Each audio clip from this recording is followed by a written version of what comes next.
Welcome to our third installment of our business feature of the week. Today we have Melissa Shelby Photography on the Zoom call with us, as well as Melissa Hamilton. We have two Melissas, double the trouble.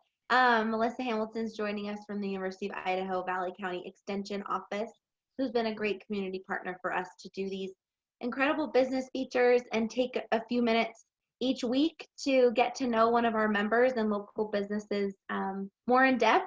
And we're trying to capitalize on this time we have at home with everybody. So thanks for joining us today, Melissa. As we know, supporting local business is more important and more vital than ever. So we encourage you to don't shop online. Please check out our local businesses. If you think of something that you need to buy, please consider that. Or if you need some ideas, please contact us at the Chamber, and Rachel and I can help you come up with maybe a member that you could purchase that locally from. But if you have not seen Melissa Shelby's photography around town, you may not be using your eyes.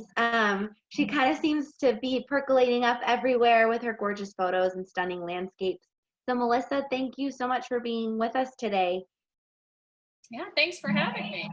I love this opportunity, this Zoom call newness. This is fun. I know. It's an adjustment, but there's actually been some positive that's come from it. So do you have a little tip or trick for us today that you wanted to share? Yes, so we were just talking about all of the Zoom calls or the video calls that people are having now, and how to sort of best light yourself, or different things to do to make you, to help look good for your Zoom call. So we all kind of have different lighting going on. I am in a box with no natural light, so I've had to add a little bit of light myself.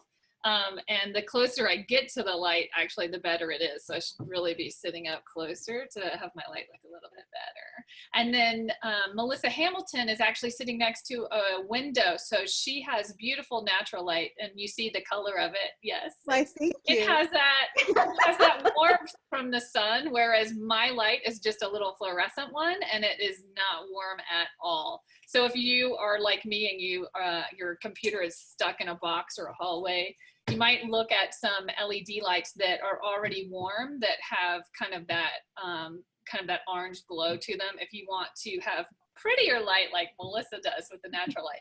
But if you really want to have that pretty light, find yourself a window. If you have a laptop or if you're using your phone, just get next to an open window. And if you can get it close to 45 degrees from where you've got your laptop going, then you're probably going to get really nice, pretty even light.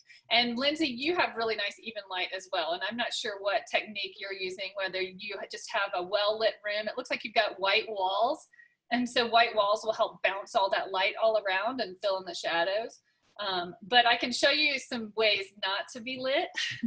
And that is with a harsh light off to the side. If you're my age, you do not want to do this.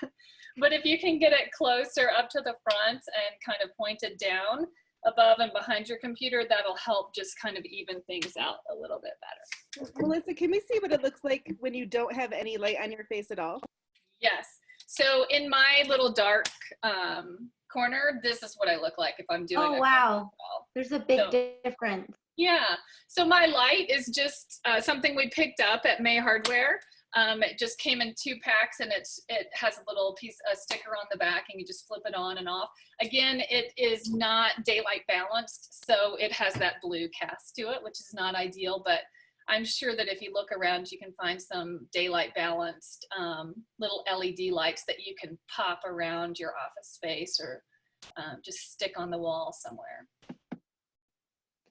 That's those are great things to consider, because I think with all of us using these different apps to communicate with family and friends and work, I have not figured out, I haven't even thought about what works or doesn't work. So thank you. Can you tell us also about this stunning image behind you?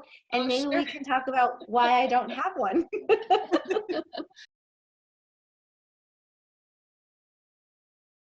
So this is just one of my photographs, and when we talked about doing the Zoom meeting and just sending you guys a photograph, I don't think I've ever used this photo. I've never shared it. It's never made it onto social media, but I have thousands and thousands of photos of McCall. And so one of the areas that I'm kind of moving into, because I've been doing a little bit of branding or social media, I've been supplying social media photos for one of our local brands, that I thought that I would kind of just continue building up that library and maybe seeing if people are interested in some sort of social media subscription, or just some one-time opportunities to grab a bunch of my photos and then maybe have some product photos specific to their business included. And so this is one that I just found when we started talking about doing the program, and I thought it would be just a nice basic backdrop without too much going on. So it's a beautiful backdrop. I'm really enjoying my lakefront experience here while I shelter in place. Great. I know it does. It does kind of have a calming quality to it. So nice selection. And I think that's a great idea to consider, or even, some Zoom stock photos for people's virtual backgrounds that are scenic to McCall. Right.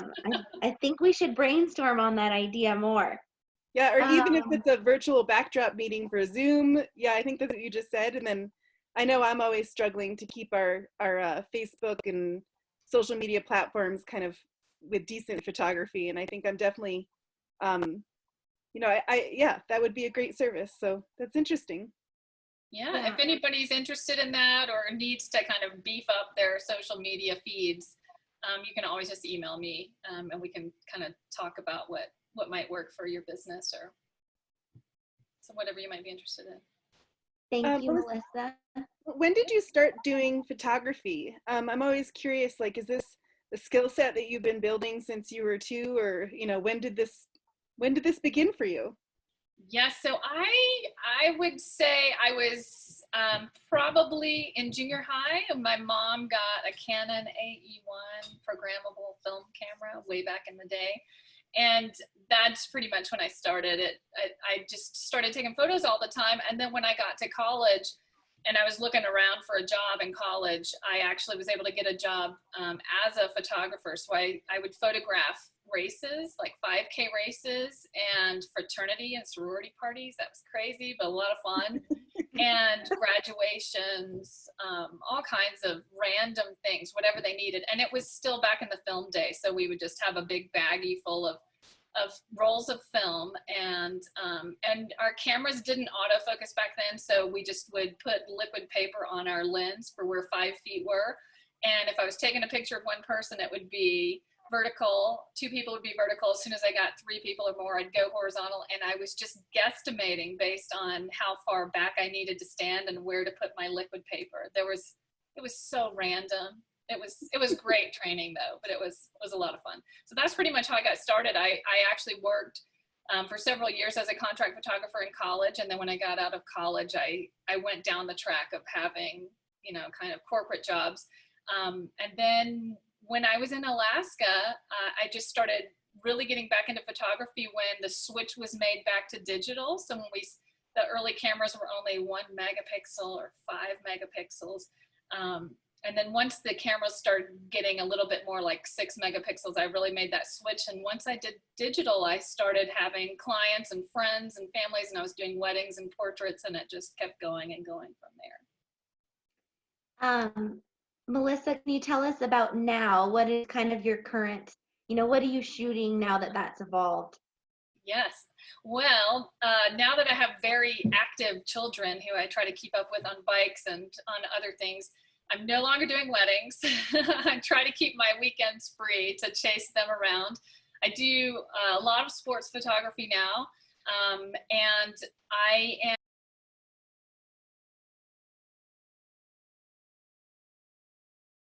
am doing more video and trying to do a little bit more of short stock videos, the 30-second clips or the 15-second clips that you might find on some of the stock agencies out there. And I'm actually doing a lot of real estate photos for town. So primarily it's just sort of the branding, social media photos, the real estate photos, and then video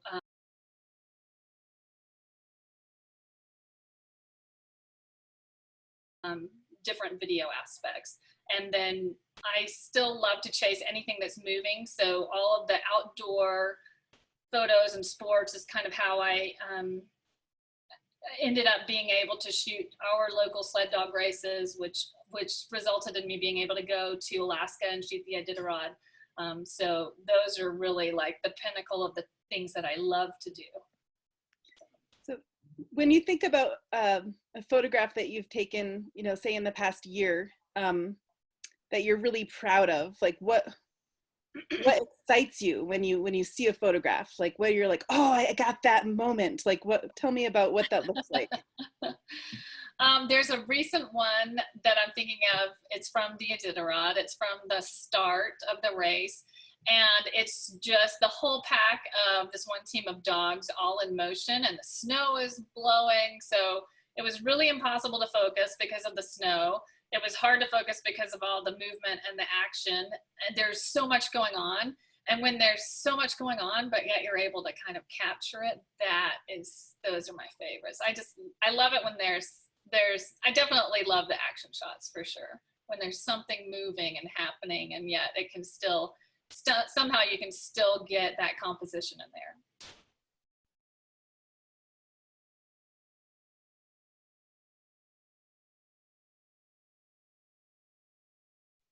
That's interesting to think about because life is rapid. Life moves so fast.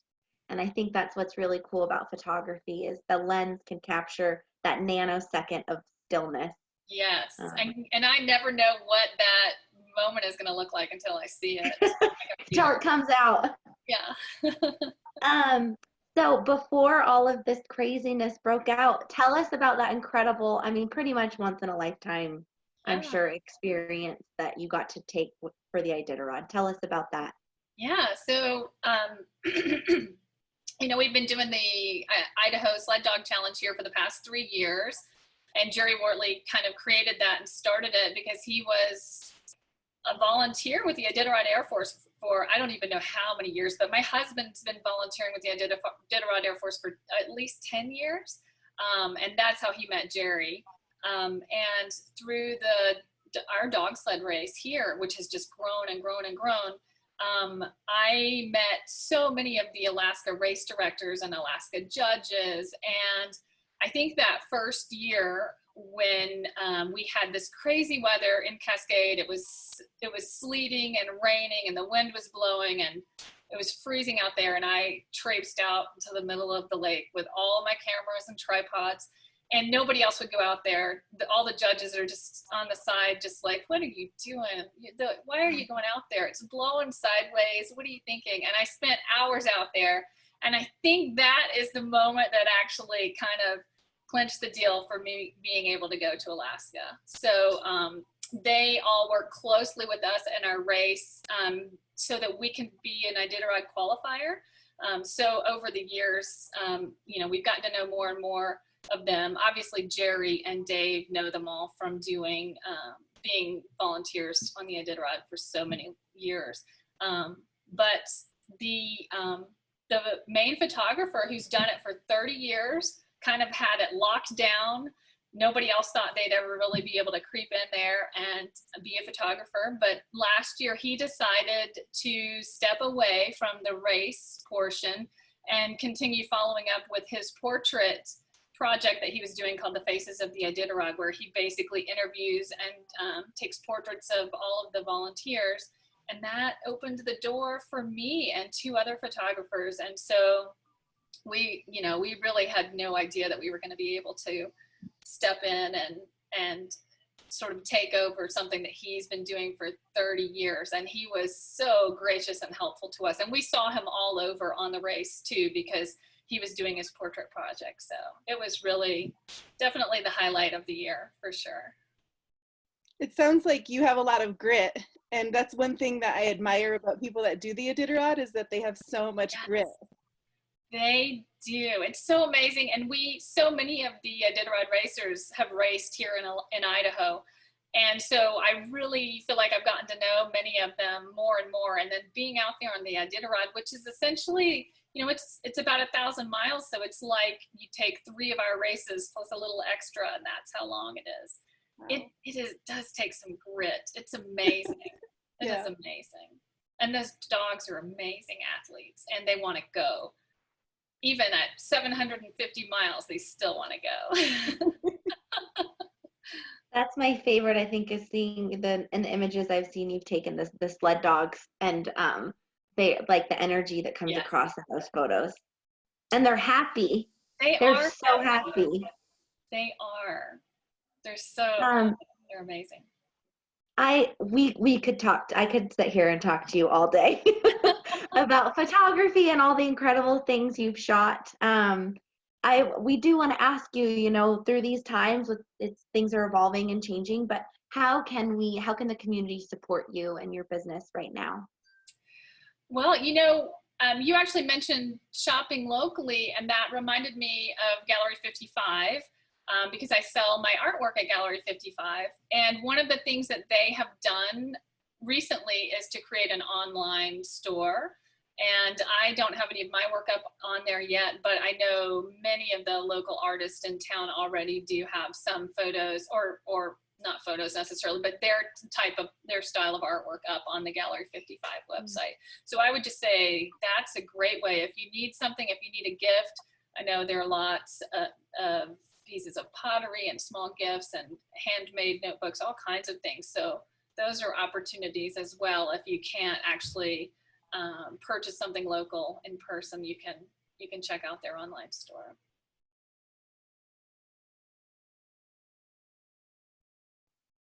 That's very true. I think when I get art as a gift, I think it's so neat because it's not something we typically indulge in for ourselves. So that's a great idea.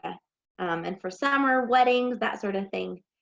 Where else can we see your images? I know you were up. Are you still at Mountain Java? You know, you have been. Yes, I haven't been in Mountain Java in so long because of the shutdown, but I do. I have quite a few pieces up there, and I also kind of did a spin-off with Mountain Town. I got a website, or I got the domain name Mountain Town when I first moved to town I moved here back in 2013, and I was going to do kind of a travel blog, just all the things I love, all the hikes, places I love to go. And I started kind of converting some of my photographs into little pieces of artwork. And so this is kind of one of them. Really cool. Yeah, so they've had the hats up at Mountain Java for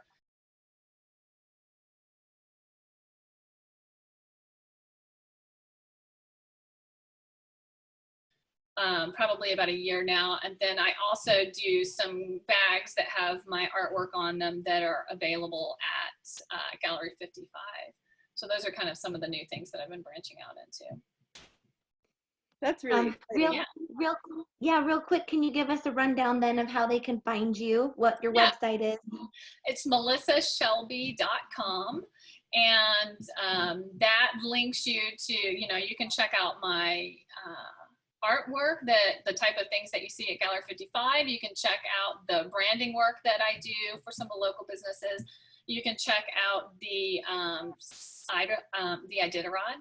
I just linked to that. So that's really fun to look at right now. And then my new website is not up yet, not finalized, but the one for the products and that will hopefully have the travel tips. That one's going to be mountaintown.us. instead of .com because somebody else already has it. Melissa, do you have anything else? No, just thank you for the opportunity. Oh, wrong Melissa. No, that's right. This has been really enjoyable. I should have designated either of you.